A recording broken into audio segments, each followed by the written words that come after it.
2014. I'm Megan Pembroke, Communications Director for the City of Everett. Each month we take some time to sit down with Mayor Ray Stephanson and talk about issues and projects that are important to you. Welcome, Mayor. Thank you very much. A lot going on. There is a lot going on.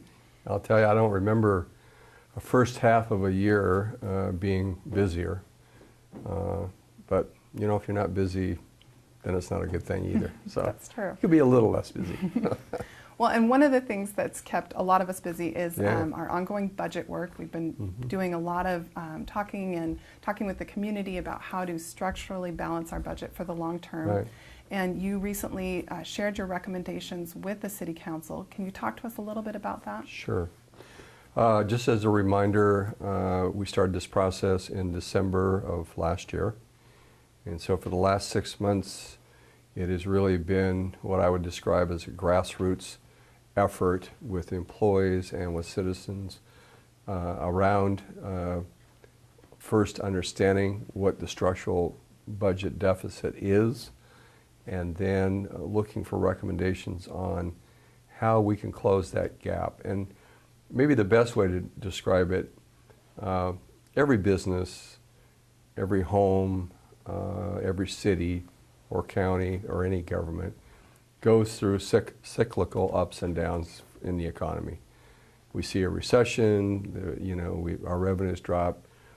So we've been through one of the most difficult recessions. We all know that, some 6 years for us.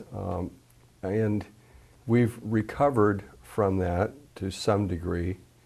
But what is different is that structurally, the revenue that we have received in the past, whether it's from the federal government or the state government, has really changed. We've seen the impact of the initiative process, particularly around property tax. We've seen the state struggle with its revenue and take traditional state shared revenue that used to come to municipalities. Now the state has taken that back. With earmarks gone at the federal government and other mandates, we continue to get see impacts on our revenue, but yet our requirements to provide services, meet mandates, continues to increase.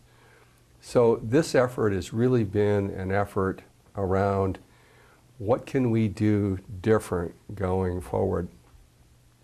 And I think it's important to know this, and this has really sort of struck me in the last several weeks, which is I can't think of another time in the city's history where an administration took on such a daunting task to look at revenues and expense to close the budget deficit.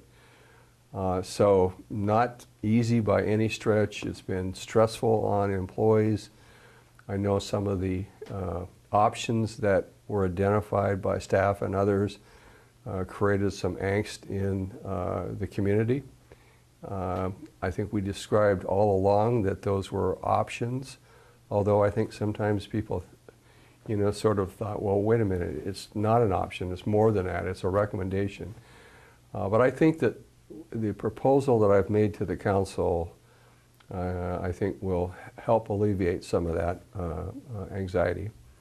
So basically, at a high level, the gap that we are trying to close for 2015 is about 10 million. It started out at about 13 million. We actually had some underrun last year that we were able to move forward into 2014. And that has helped and that's basically departments and department heads underrunning their budget. So good for them and good for the effort to close the gap. The 10 million then that remains, I think would probably best be described as that we've dealt with it in two ways. We've dealt with about half of it, about 5 million, looking and recommending new revenue opportunities, and the other 5 million in terms of what can we do different and how can we operate moving forward with less employees. Because remember, 70% of our operating budget is employees. and that's wages and benefits. So I think we have a very balanced approach. The revenues that we have recommended, Megan, really, I think, are broad-based. And by that I mean it doesn't single out business and it doesn't single out a homeowner. It really is our revenue opportunities that really will be borne by all sectors of our Everett economy. So let me just highlight a few of those.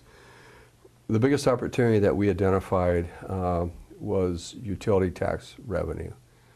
And let me just describe what that is. The state allows 6% for electric and telephone and natural gas. We were at 4.5%. So we have 1.5% of opportunity to increase that.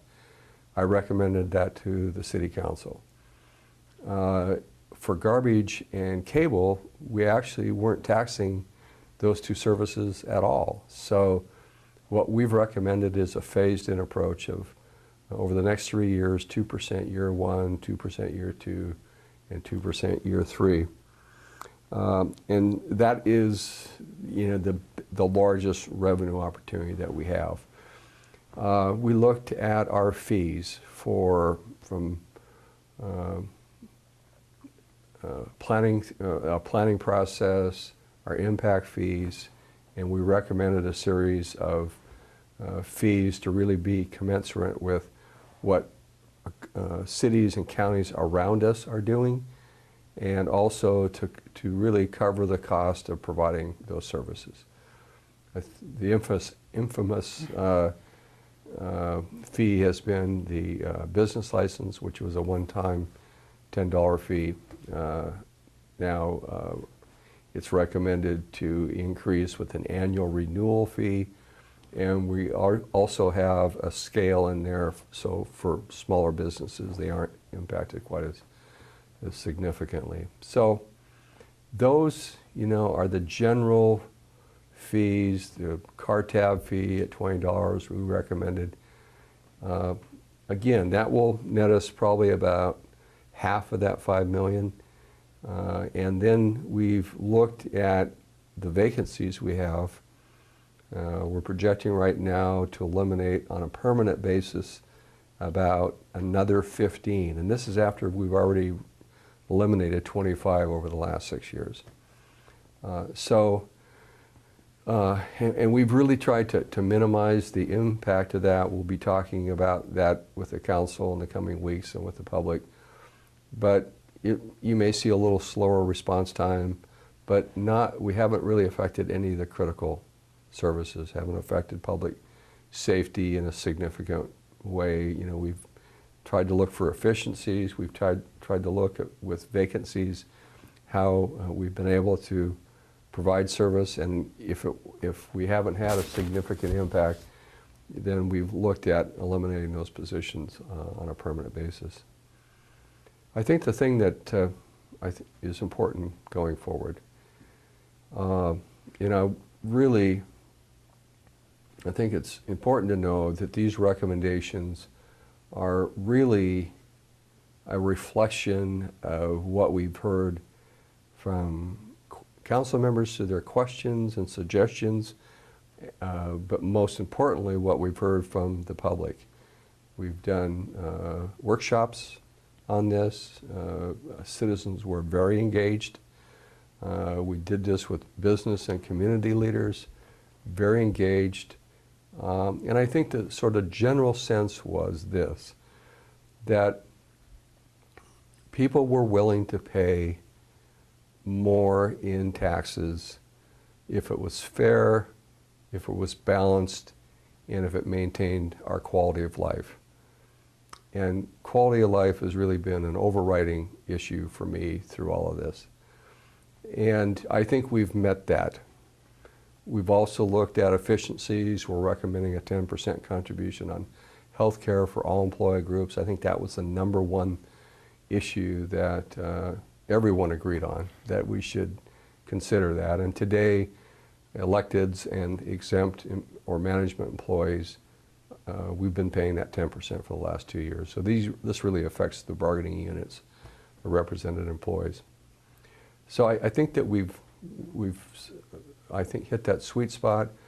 I think the things of note, not going to sell a portion of Walter Hall, you know, 2 golf courses, the play that we have, and I think the golfers made this point, is significant. We get a lot of rounds, so we didn't recommend that. We're not closing the swim pool. We're not closing the animal farm. We will make a recommendation to modify our outreach at the library, which is very costly. And we'll look for alternatives to close that gap. And then I think it was pointed out in a number of presentations that lifeguards at Silver Lake have been a luxury that we've been able to support the last several years. But if you look at the counties and cities around us, no one has been able to continue to provide lifeguard services there. And it's important to know, this is not because we minimize safety in this situation. The swimming at Silver Lake has really become more like a wading pool. But what this means is that parents and guardians are going to have to pay more attention to the kids they bring, their own kids, the kids under their care. And they do, you know, parents, you know how we all have been. I mean, we may not be looking at the 100 kids, but we're looking at our kids constantly to make sure they're safe. So it's not going to change that at all, but it's been a big liability issue for us. I think that's why other cities have moved away from lifeguard services. So that will change as we move forward. But I think those are really sort of the major points. We value, again, I think we value our quality of life. The music series we have, the 4th of July, soda culture, all these events that have meant so much to us are really define who we are. And you can't just be all law enforcement, or you can't be all just streets. This really has to be, we have to be a well-rounded city supporting a lot of different activities, and I think that's really what this budget represents. I guess the last point I would make is by the middle of June, we're going to ask the council to support these recommendations. I think it's critically important that we have unanimous support from all 7 council members. The alternative, Megan, to getting the support to provide these services, the alternatives are bleak. I mean, I'm talking serious cuts to public safety and streets, and I mean, just frankly, a city that we would not want to be. So this really will help us define and set that foundation for the future, particularly for 2015, and then we'll get into phase 2, which is going to be every bit as important, and over time maybe more important, as we examine our fire department, our police department, and we look at how we're delivering service. We examine parks and other kinds of services to determine can we organize differently, particularly with the fast pace of automation, and provide these same kinds of services more cost effectively. But you just don't snap your fingers and say, gee, it's going to be X. You really need to be thoughtful. So we'll get external help to do this in the form of consultants who've done similar exercises with other cities and other counties. And you'll be seeing, I suspect, in the coming months and years, these different departments really, as we sort of take, what's the term, a deeper dive and look more in detail at the operation to determine whether we can be more cost effective. So it's been a good process, painful at times, I must admit, and I know that we created anxiety among our citizens, and I apologize for that. We certainly did with some employees who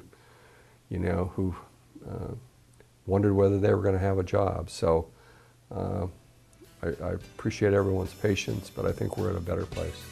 Well, thank you, Mayor. I know that's an update a lot of people want to hear, and something a lot of people have been thinking about. We're going to take a quick break, and when we come back, we'll talk about the Everett Streets Initiative and get an update on higher ed.